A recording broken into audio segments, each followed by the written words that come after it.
आ रही थी। रिकॉर्ड हो जाता है ना। अच्छा। नमस्कार, आभार, अभिनंदन। आप सभी के हृदय में विराजमान ईश्वर को हम प्रणाम करते हैं। आप सभी को वसंत उत्सव की आकाश भर शुभकामनाएं और स्वर्ण जयंती समारोह में दिल की गहराइयों से अभिनंदन। आज का दिन एक ऐतिहासिक दिन है। आदरणीय अरुणा दीदी व ललिता दीदी के अभूतपूर्व जीवन के स्वर्णिम 50 सालों का आध्यात्मिक सफर जो हम सब भक्तों के लिए एक प्रेरक सच्ची कहानी बनकर उभरा है। आइए संक्षिप्त में संकल्प, विश्वास, प्रेरणा, परिश्रम व समर्पण की इस कहानी को अपने अंदर आत्मसात करने का प्रयास करें। सभी भक्तजनों से एक सवाल पूछने की अनुमति चाहूंगी।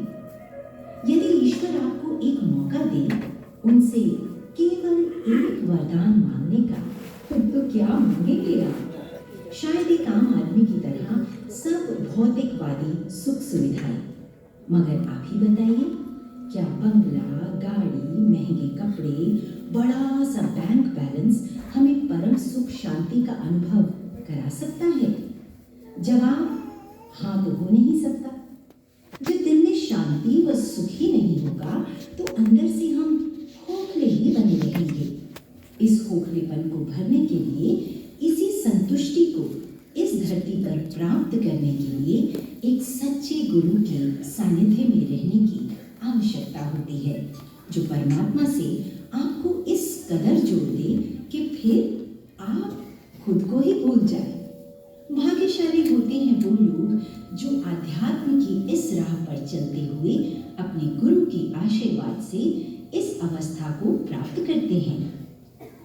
इस दिव्य आशीर्वाद को प्राप्त किया बेंगलुरु के एक संपन्न ब्राह्मण परिवार में जन्मी सुश्री अरुणा जी व सुश्री ललिता जी ने। दोनों बहनें बाल्यावस्था से ही अपने माता पिता को कहा करती थी कि उन्हें हिमालय के एक योगी पुरुष अपने पास बुला रहे हैं।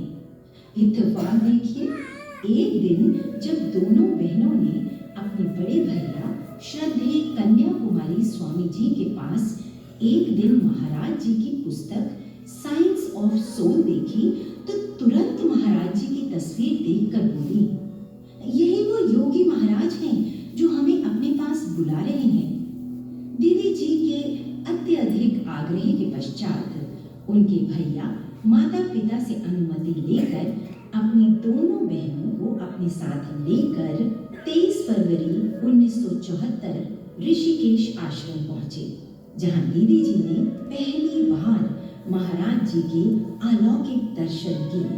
और 2024 यानी इस साल इस अद्भुत ऐतिहासिक मुलाकात के 50 वर्ष पूरे होते हैं।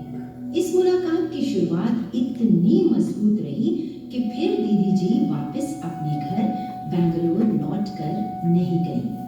उन्होंने अपना संपूर्ण जीवन अपने गुरु से ज्ञान प्राप्त करने और उनकी सानिध्य में रहकर उनकी सेवा करने में अर्पित कर दिया। दोनों बहनों के भाई श्रद्धेय कन्याकुमारी स्वामी जी को पूर्व आभास हो गया था कि उनकी आयु 40 वर्ष से अधिक नहीं है। इसीलिए उन्होंने अपनी दोनों बहनों को संकेत